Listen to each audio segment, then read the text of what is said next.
아빠가 소득이 600만 원인데 양육비나 내야 된다고 이런 생각들을 하시는데요. 실제로 지금은 그런 판단이 계속 나오고 있습니다. 안녕하세요. 이혼 전문 변호사 진동환입니다. 오늘은 양육비 계산하는 법에 대해서 좀 상세하게 말씀드려 볼까 합니다. 자녀들이 이미 성년이 됐다고 하면 양육비 문제는 없겠죠. 근데 미성년자의 자녀가 있는 가정이라면 양육비를 생각해 보실 수밖에 없습니다. 특히 이혼을 생각하시는 입장에서는 내가 양육비를 얼마를 받을 수 있을까? 아니면 내가 어느 정도 양육비를 줘야 될까? 이 부분이 되게 크게 다가오실 수밖에 없어요. 게다가 최근 추세는 아무래도 양육비 산정 기준 자체가 좀 높다 보니까 소득에 비해서 상당 부분이 양육비로 지출될 수도 있습니다. 그래서 오늘은 이 양육비를 어떤 방식으로 계산하는지 구체적으로 한번 설명드려 보겠습니다.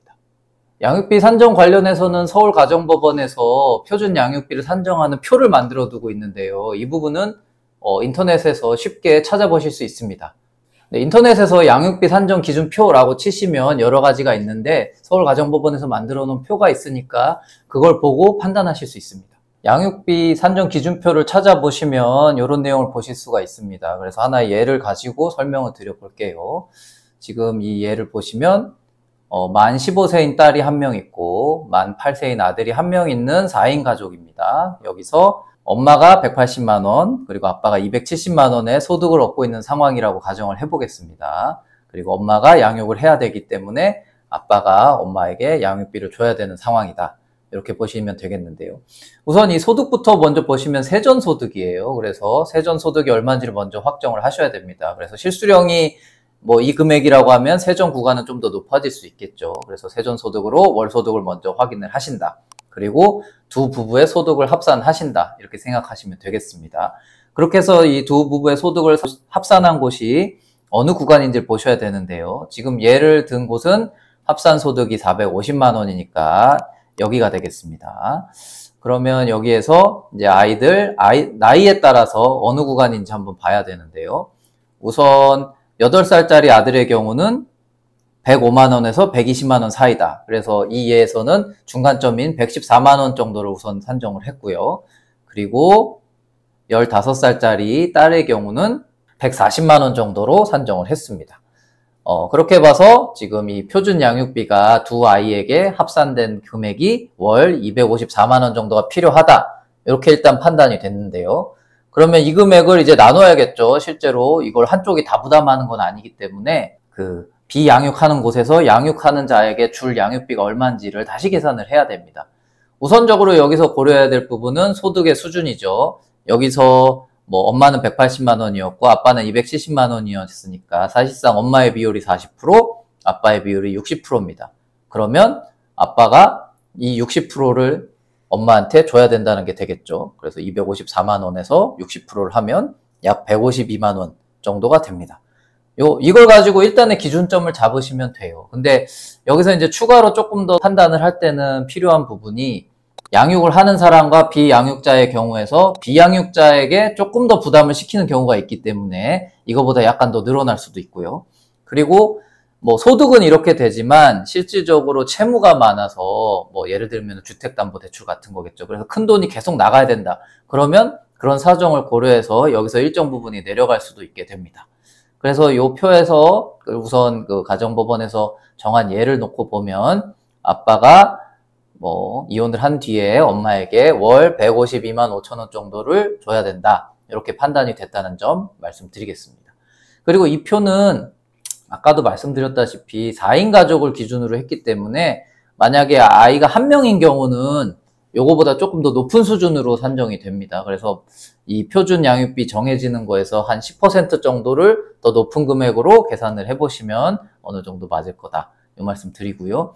그리고 또 한 가지 더 말씀드려야 될 부분은 또 이 표는 서울을 기준으로 산정이 돼 있기 때문에 예를 들면 서울이 아닌 지역의 경우는 아무래도 주거비나 이런 비용에서 조금 더 낮게 책정될 수도 있습니다. 그렇다면 그런 부분이 반영돼서 이 표준 양육비보다 살짝 낮은 수준으로 결정이 될 수도 있다. 일단 그런 기준이 있다는 점을 알아주시면 되겠습니다.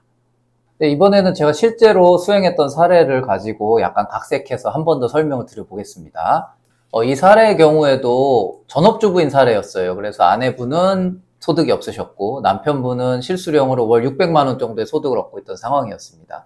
그리고 아이는 2명이 있었는데 2명 나이가 이제 한 중학생 정도 되는 그런 사건이었기 때문에 뭐 유사한 사례 있으신 분들 한번 같이 계산해 보시면 좋겠습니다. 아까 말씀드렸던 것처럼 우선 세전소득부터 확인을 하셔야겠죠. 세전소득 확인하실 때는 그냥 단순히 월급만 보는 게 아니라 1년간 받은 총액을 보니까 보통은 근로자의 경우는 근로소득 원천징수 영수증을 떼면 총액이 나오잖아요. 그 금액을 12달로 나눈 금액을 월 금액으로 보시는 게 맞습니다. 그런데 보통은 그냥 남편이 월 얼마 정도를 벌어와요 라고 해서 실수령을 아시는 경우들이 많잖아요. 그래서 실수령을 아셨을 때는 이 부분을 세전으로 정확하게 환산하기 위해서는 네이버나 뭐 사람인 같은 사이트에서 세전 세후 연봉 계산기를 찾아서 계산해 보시면 나오는 경우가 있습니다.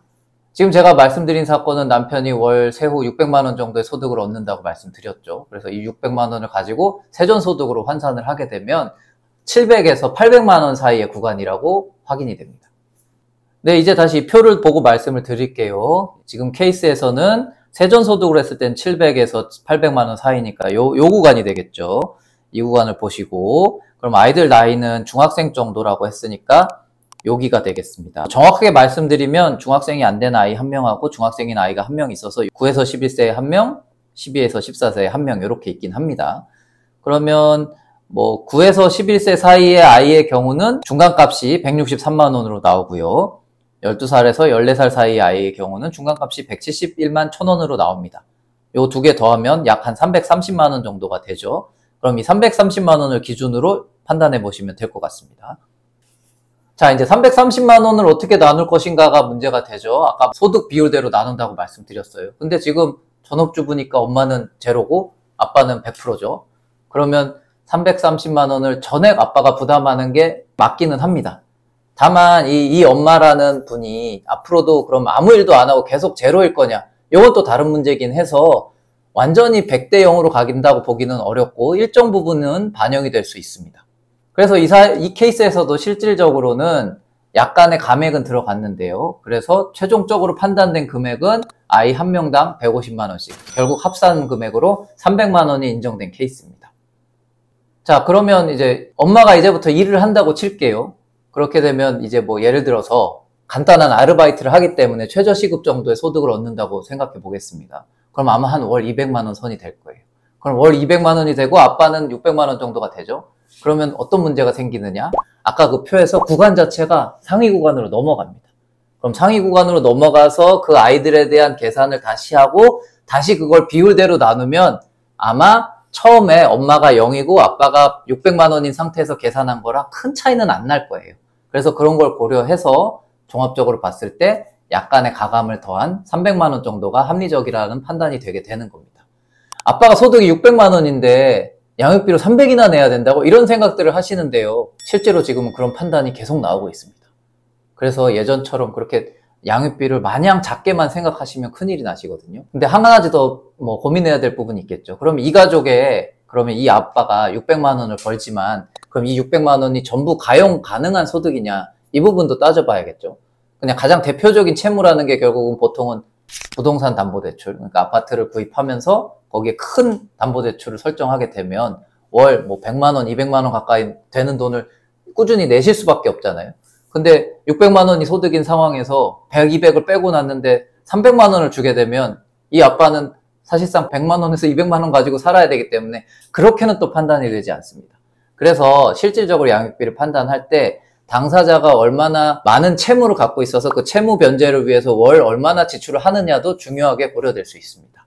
자, 그럼 만약에 이 아빠가 600만 원 소득에서 원리금 합계 뭐 매월 지출, 고정 지출이 100만 원 정도 된다. 그럼 가용소득은 500만 원 정도가 되겠죠. 그러면 300만 원 전액을 양육비로 주게 됐을 경우 아빠가 생활하는 게 조금 문제가 생길 수 있습니다. 그렇다고 해서 이 100만 원을 빼고 500에서 다시 계산한다, 그건 아니고요. 아까 표준 양육비로 지정됐던 300, 330만 원 요 정도 선을 어느 정도 수준으로 낮출 건가, 그 부분은 이제 판사님의 재량에 따라 되는 부분이기 때문에 이 부분을 저희가 얼마나 그 절박한 사정이 있는지 이런 부분을 잘 설명하는 게 중요한 판단 요소로 작용하게 됩니다. 뭐 다시 한번 예를 들어 보자면 뭐 100만 원이 고정 지출이다. 그럼 500만 원 정도가 되기 때문에 원래는 아이 한 명당 150만 원이었던 양육비가 뭐 한 120만 원이라든지 130만 원 선으로 낮게 판단될 수도 있는 거죠. 아이가 뭐 항상 중학생이거나 초등학생인 건 아니죠. 아주 어린 아이인 경우도 있습니다. 아주 어린 아이인 경우일 때는 이게 급간이 많이 나눠져 있다 보니까 그러면 이 급간별로 계속 뭐 양육비가 이렇게 높게 측정이 되는 건지 아니면 나이대마다 내가 받을 수 있는 양육비가 계속 늘어나는 건지 이 부분이 궁금하실 수 있어요. 자, 이 부분도 한번 표를 보면서 말씀드려 보겠습니다. 아까 처음에 말씀드렸던 예를 들면 두 분의 소득이 400에서 500만 원 사이인데 이제 막 아이가 태어났어요. 그래서 아이가 이제 막 돌 된 아이 한 명이 있다고 생각을 해보겠습니다. 그러면 이 구간상으로 봤을 때는 100만 원, 110만 원 정도 구간인데 그러면 판결 자체가 100만 원, 110만 원으로 나느냐? 그러면 조금 불합리해지는 거죠. 왜냐하면 아이가 컸을 때는 돈이 훨씬 많이 들고 이 돈은 지금 현재 가치이기 때문에 미래, 시간이 지나면 이 돈은 더 떨어지는 돈이 될 수도 있잖아요. 그래서 법원은 이런 걸 감안해서 중간점을 좀 잡게 됩니다. 무슨 말이냐? 지금은 아이가 예를 들면 110만 원, 요 정도를 받아야 되지만 마지막엔 140만 원까지 받아야 된다고 하면 이 중간을 잡는 거죠. 그럼 약 뭐 120만 원 정도가 되겠네요, 이권에선. 그 정도 선에 하나의 금액을 잡게 됩니다. 그래서 통상적으로 부산가정법원에서 판결을 내릴 때는 양육비는 하나의 금액을 잡아서 준다. 그래서 그 양육비 금액을 잡을 때는 아이가 가장 어린 걸 기준으로 딱 하나를 잡아주는 게 아니라 아이가 커나가는 시점까지 성장했을 때 받을 수 있는 양육비까지 미래가치 반영해서 그 중간점을 잡아서 하나의 금액으로 계산을 한다. 이렇게 생각해 주시면 이해가 좀 편할 겁니다.